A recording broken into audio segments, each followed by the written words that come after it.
کہ لاہور کی سڑکوں پہ لوگ ایسے منہ کی طرف اشارہ کرتے ہیں نوالا بنا کے ہاتھ سے ایسے کہ کھانا کھانا ہے ہمیں کچھ دے کر جاؤ. یہ تو ہم نے کبھی نہیں دیکھا تھا. وزیر اعظم پاکستان کہہ رہے ہیں کہ اپریل کے آخر تک اسپتالوں پہ لوڈ بڑھ سکتا ہے. سیلف آئسولیشن سن کے میرے کان پک گئے.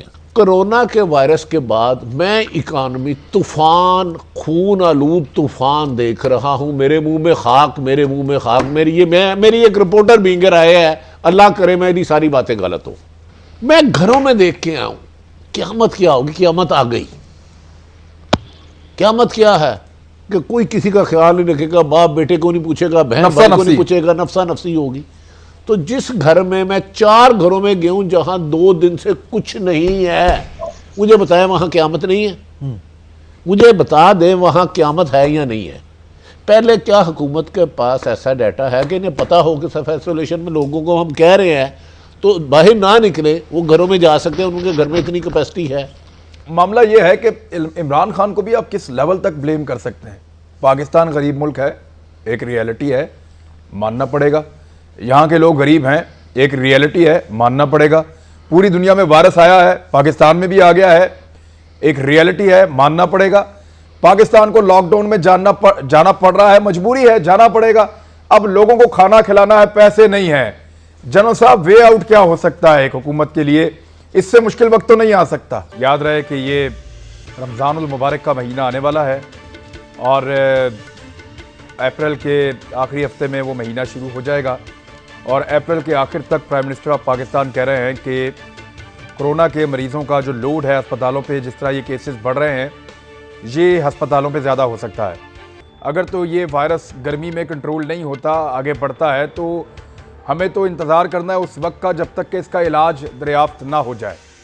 اور علاج دریافت ہونے تک ہمیں لوگوں کو ایک دوسرے سے دور رکھنا ہے. تو پاکستان کتنے عرصے تک لوگوں کو ایک دوسرے سے دور رکھ سکتا ہے؟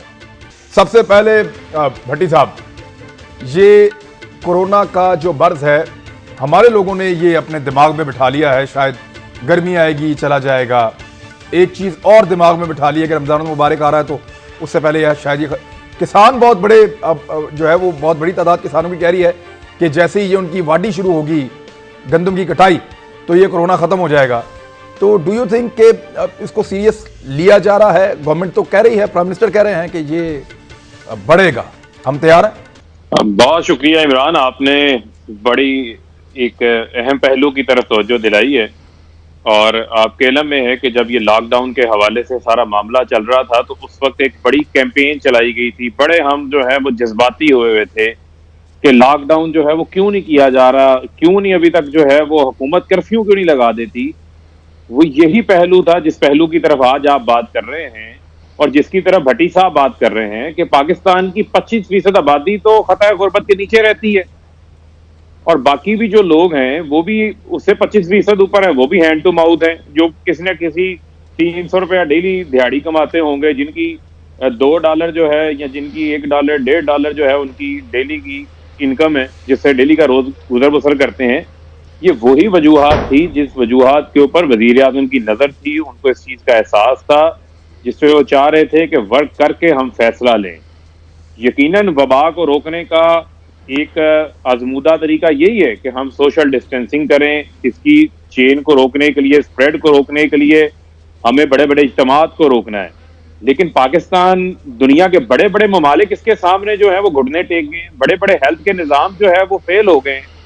تو پاکستان تو وہ ملک ہے جس میں ہماری پرائرٹی جو ہے وہ اورنج ٹرینیں رہی ہیں، جس کے اندر ہماری ہماری جو ہے وہ پرائرٹیز رہی ہیں.